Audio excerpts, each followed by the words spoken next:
Assalamualaikum warahmatullahi wabarakatuh. Saya Ajeng Zati Saputri dari kelas ADF 4. Di sini saya akan melakukan percobaan penetapan kadar asam salisilat pada bedak dengan metode alkalimetri untuk pengganti UTS pada mata kuliah kimia farmasi.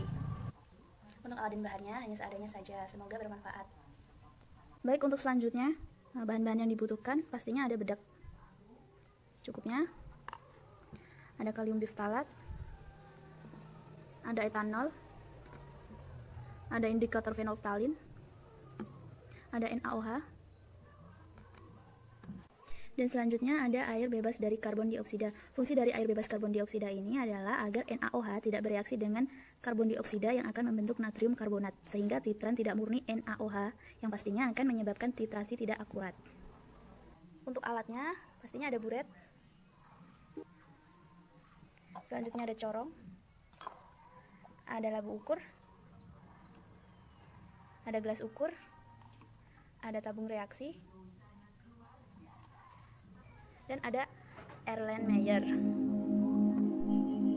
Untuk prosedur praktikum yang pertama itu akan dilakukan pembakuan larutan titer natrium hidroksida 0,1 N. Dan yang kedua barulah penetapan kadar asam salisilat dalam bedak. Selanjutnya masukkan kalium biftalat ke dalam Erlenmeyer tambah dengan 50 ml Aquades. Selanjutnya ditambah dengan indikator fenolftalin 3 tetes. 1, 2, 3. Selanjutnya diaduk hingga homogen. Selanjutnya titrasi dengan NaOH.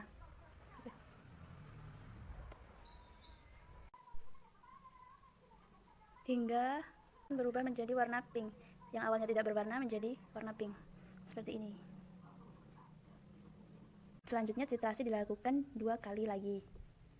Dan baru akan dihitung normalitas dari larutan titer natrium hidroksida. Oke, untuk selanjutnya penetapan kadar asam salisilat pada bedak. Masukkan bedak ke dalam Erlenmeyer. Oke, selanjutnya tambah dengan etanol sebanyak 25 ml. Etanol ini sudah dinetralkan dengan natrium hidroksida 0,1 N. Lalu ditambah dengan 25 ml Aquades. Kocok hingga homogen.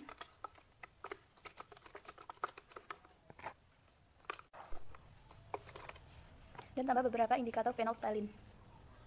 Tapi untuk memperjelas titik akhir titrasi lebih baik ditambahkan 10 tetes indikator fenolftalin. 3, 4, 5, nanti 10. Oke, dikocok hingga homogen. Selanjutnya lakukan titrasi dengan NaOH. Selanjutnya dititrasi dengan NaOH hingga larutan berubah menjadi warna pink seperti ini.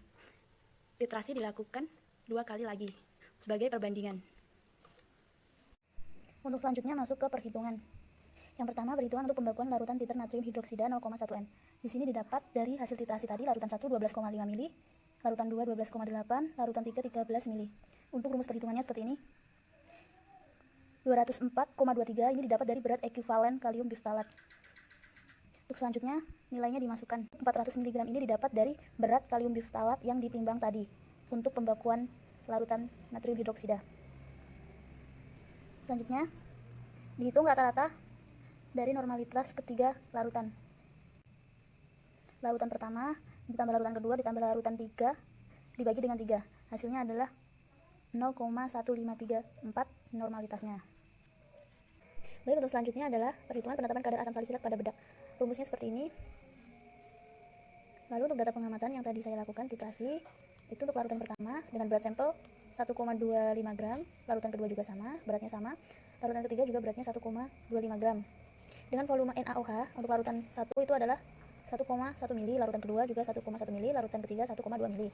Untuk normalitas dari NaOH ini didapat dari awal titrasi tadi, yaitu untuk pembakuan natrium hidroksida. Selanjutnya dimasukkan ke dalam rumus angkanya. Dan didapat hasil untuk larutan pertama itu didapat 1,9% untuk kadarnya. Larutan yang kedua didapat yaitu 1,9%. Larutan ketiga didapat kadar asam salisilatnya itu 2,0%. Untuk rata-rata kadar asam salisilatnya yaitu adalah dengan dijumlahkan kadar larutan 1 ditambah kadar larutan 2 ditambah kadar larutan 3 lalu dibagi 3. Hasilnya 1,93%.